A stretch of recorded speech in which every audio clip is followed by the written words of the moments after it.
গাছে এক তোতা বসে আম খাচ্ছিল। হঠাৎ একজন লোক নিচে এসে জোরে জোরে হাসতে লাগলো। তোতা অবাক হয়ে জিজ্ঞেস করলো, তুমি কে আর কেন হাসছো? লোকটি বলল, আমি মৃত্যুর ফেরেশতা, তোমার সময় শেষ হয়ে গেছে আর আমি তোমাকে নিয়ে যেতে এসেছি। এটা শুনে তোতা ভয় পেয়ে গেল আর উড়ে চলে গেল। উড়তে উড়তে এক দরবেশকে দেখলো, তার কাছে গিয়ে বলল, মহারাজ আমাকে বাঁচাও, এক ব্যক্তি আমার পিছনে পড়ছে আর বলে আমি মৃত্যুর ফেরেশতা, আমি তোমাকে নিতে এসেছি।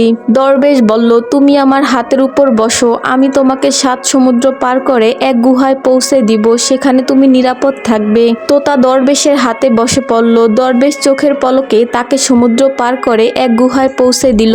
তোতা চোখ খুলে দেখলো সে গুহার ভিতরে আছে। সে খুব খুশি হলো এবং হাসতে লাগলো। এদিকে মৃত্যুর ফেরেশতা আবার সেই দরবেশের কাছে আসলো। দরবেশ তাকে জিজ্ঞেস করলো, তুমি তোতাকে দেখে হাসলে কেন? মৃত্যুর ফেরেশতা বলল, আমি আসলে ওকে দেখে হাসছিলাম, কারণ আজ তার মৃত্যু এই গুহাতেই একটি বিড়ালের হাতে হওয়ার কথা ছিল, অথচ সে তখন গাছের ডালে বসে আম খাচ্ছিল। আমি ভাবছিলাম এত অল্প সময়ে সে সমুদ্র পার হয়ে গুহায় কিভাবে পৌঁছবে, কিন্তু তুমি তাকে সেখানে পৌঁছে দিলে। আর তার সময় শেষ হতেই একটি বিড়াল তাকে আক্রমণ করলো। যখন মৃত্যুর সময় আসে, সে রাজা হোক বা প্রজা, কেউই বাঁচতে পারে না।